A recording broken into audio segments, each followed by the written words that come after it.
Doctor Ambedkar ने कहा था कि मैं किसी समुदाय की प्रगति को महिलाओं द्वारा हासिल की गई प्रगति के आधार पर मापता हूँ। महिला किसी भी समाज की एक ऐसी इकाई है जिसके बिना समाज के विकास की कल्पना अधूरी है। किसी भी समाज में महिलाओं की स्थिति उस समाज के विकास को इंगित करती है। प्राचीन भारतीय समाज में महिलाओं की स्थिति महत्वपूर्ण थी। महिलाओं को सम्मान प्राप्त था।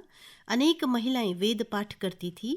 अनेक महिलाओं ने ऋषिकाओं के रूप में वेदों की ऋचाओं के निर्माण में सहयोग प्रदान किया, किंतु धीरे धीरे उनकी स्थिति केवल कुछ उद्देश्यों की पूर्ति के लिए भोग की वस्तुओं में बदल गई। उन्होंने अपनी व्यक्तिगत पहचान और यहाँ तक कि अपना बुनियादी मानवाधिकार भी खो दिया। डॉक्टर अंबेडकर ने जाति की प्रताड़ना को झेला था, अतः महिलाओं की प्रताड़ित स्थिति को वो भली भांति समझ पाए। भारतीय महिला आंदोलन के लिए अंबेडकर एक नारीवादी राजनीतिक एजेंडा तैयार करने के लिए प्रेरणा का एक शक्तिशाली स्रोत प्रदान करते हैं, जो अभी भी कई मामलों में रूढ़िवादी और प्रतिक्रियावादी मूल्यों को बरकरार रखता है। महिलाओं के संबंध में अंबेडकर के लेखन और भाषण बताते हैं कि भारत को किन मूल्यों का विकास करना चाहिए और अपने सामाजिक और राजनीतिक संस्थानों का आधुनिकीकरण कैसे करना चाहिए। अंबेडकर ने महिलाओं को दमनकारी, जाति आधारित और कठोर पदानुक्रमित सामाजिक व्यवस्था की शिकार के रूप में देखा। डॉक्टर अंबेडकर महिलाओं के समान अधिकारों का समाधान भगवान बुद्ध की विचारधारा में पाते हैं। बुद्ध के धार्मिक दर्शन में महिलाओं का स्थान है। विशाखा, आम्रपाली, गौतमी, रानी मल्लिका, प्रसेनजित की रानी ऐसी महिलाएं हैं जिन्होंने बुद्ध के विचारों को आत्मसात कर जीवन की गरिमा का बोध किया। ऐसी महिलाओं के जीवन में यदि शक्ति पुनः आ सकती है तो ऐसा अन्य महिलाओं के साथ भी हो सकता है। 1920 से शुरू हुए अंबेडकर के आंदोलनों में महिलाओं ने सक्रिय रूप से भाग लिया। बैनबाई भटकर और रेणुबाई ऐसी महिलाएं हैं जिन्होंने इस दिशा में कार्य किया। 18 फरवरी 1927 को बॉम्बे विधान परिषद के मनोनीत सदस्यों के रूप में जब डॉक्टर अंबेडकर ने शपथ ली तो मातृत्व लाभ विधेयक और जन्म संबंधी आलोचना पर उनके तर्क आज भी महिलाओं की गरिमा को पहचानने के लिए काफी प्रासंगिक थे। उन्होंने उस समय भी मातृत्व विधेयक का पुरजोर समर्थन किया। उन्होंने कहा कि ये राष्ट्र के हित में है कि मां को प्रसव पूर्व अवधि के दौरान और उसके बाद भी एक निश्चित मात्रा में आराम मिलना चाहिए और विधेयक का सिद्धांत पूरी तरह से उसी सिद्धांत पर आधारित है। ऐसा होने पर सर मैं ये मानने के लिए बाध्य हूँ कि इसका बोझ काफी हद तक सरकार को उठाना चाहिए। 1927 में ही बाबा साहिब महिलाओं के प्रसवकालीन अवकाश की बात कर रहे हैं। 20 जुलाई 1940 को नागपुर में आयोजित अखिल भारतीय दलित महिला सम्मेलन में उन्होंने कहा था, मैं महिला संगठन में बहुत विश्वास रखता हूँ। मुझे पता है कि अगर उन्हें आश्वस्त किया जाए तो वे समाज की स्थिति में सुधार कर सकती हैं। उन्हें अपने बच्चों को शिक्षित करना चाहिए और उनमें महत्वाकांक्षा पैदा करनी चाहिए। 1932 में जब अंबेडकर गोलमेज सम्मेलन में भाग लेने के बाद लौटे तो समिति की बैठकों में सैकड़ों महिलाएं उपस्थित थीं।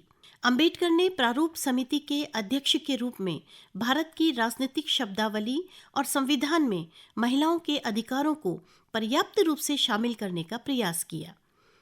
इसलिए औपचारिक और पर्याप्त दोनों अर्थों में महिलाओं की समानता के लिए उन्होंने विशेष प्रावधान शामिल किए। संविधान को एक स्वस्थ सामाजिक व्यवस्था बनाने का दस्तावेज उन्होंने बना डाला। अंबेडकर के महिला चिंतन में हिंदू कोड बिल एक महत्वपूर्ण दस्तावेज है। जब हिंदू कोड बिल संसद में पेश किया गया और सदन के पटल पर बहस हुई तो विधेयक के खिलाफ विपक्ष मजबूत था। अंबेडकर ने काफी प्रयास किया कि महिलाओं के सशक्तिकरण के लिए ये अति आवश्यकता है कि हिंदू रूढ़िवादिता हावी न रहे, किंतु ये विधेयक पारित न हो पाया और इस मुद्दे पर अंबेडकर ने कानून मंत्री के पद से इस्तीफा दे दिया। तो महिलाओं के सशक्तिकरण के लिए बाबा साहिब का ये एक त्याग था कि उन्होंने अपने मंत्री पद की परवाह नहीं करी, लेकिन महिलाओं के पक्ष में वो खड़े रहे। हालांकि बाद में 1955 और 56 में हिंदू विवाह उत्तराधिकार, अल्पसंख्यक और संरक्षकता और भरण पोषण में अंबेडकर जी द्वारा प्रस्तावित अधिकांश प्रावधानों को पारित कर लिया गया और बाद में 1976 में हिंदू कानून में भी कुछ बदलाव किए गए, किंतु प्रेरणा स्रोत हिंदू कोड बिल ही रहा जिसे अंबेडकर जी ने तत्कालीन समय में प्रस्तावित किया था। हिंदू कोड बिल ने भारतीय महिलाओं के जीवन में परिवर्तन करने का कार्य किया और भारत में नारीवादी आंदोलन के पुनरुत्थान में मदद की। भारतीय समाज की जाति व्यवस्था के खिलाफ एक योद्धा, सभी शोषितों और गुलामों के मानवाधिकारों के लिए एक सतर्क सेनानी और सामाजिक और आर्थिक अन्याय से मानवता को मुक्ति दिलाने वाले के रूप में अंतर्राष्ट्रीय स्तर पर पहचाने जाने वाले डॉक्टर बाबा साहेब अंबेडकर का परिनिर्वाण दिवस 6 दिसंबर 1956 को हुआ था।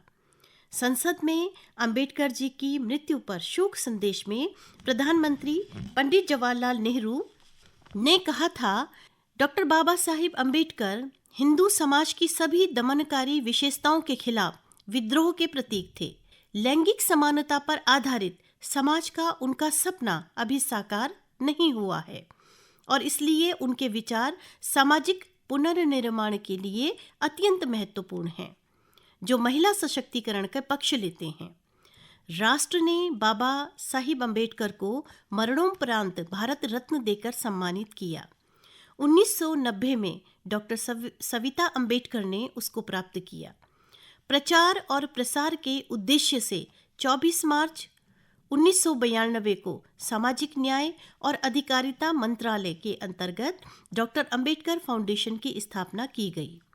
सामाजिक न्याय की उनकी विचारधारा आम जनता तक पहुंचे। फाउंडेशन ने डॉक्टर अंबेडकर राष्ट्रीय स्मारक, डॉक्टर अंबेडकर राष्ट्रीय सार्वजनिक पुस्तकालय, विश्वविद्यालयों, संस्थानों में डॉक्टर अंबेडकर पीठ, सामाजिक समझ और कमजोर वर्गों के उत्थान के लिए डॉक्टर अंबेडकर पुरस्कार और सामाजिक परिवर्तन के लिए डॉक्टर अंबेडकर अंतर्राष्ट्रीय पुरस्कार जैसी योजनाएं लागू की।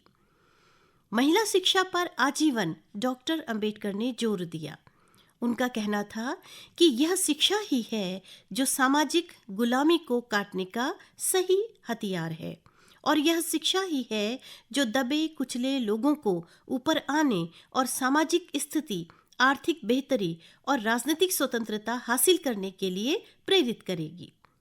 ऐसे अद्वितीय बौद्धिक क्षमता वाले महामानव को शत शत नमन, जिनकी दूरदृष्टि से भारतीय महिलाएं आज अपने संवैधानिक अधिकारों के माध्यम से न केवल राष्ट्रीय स्तर पर बल्कि अंतर्राष्ट्रीय स्तर पर अपनी गरिमामयी उपस्थिति को जी पा रही हैं।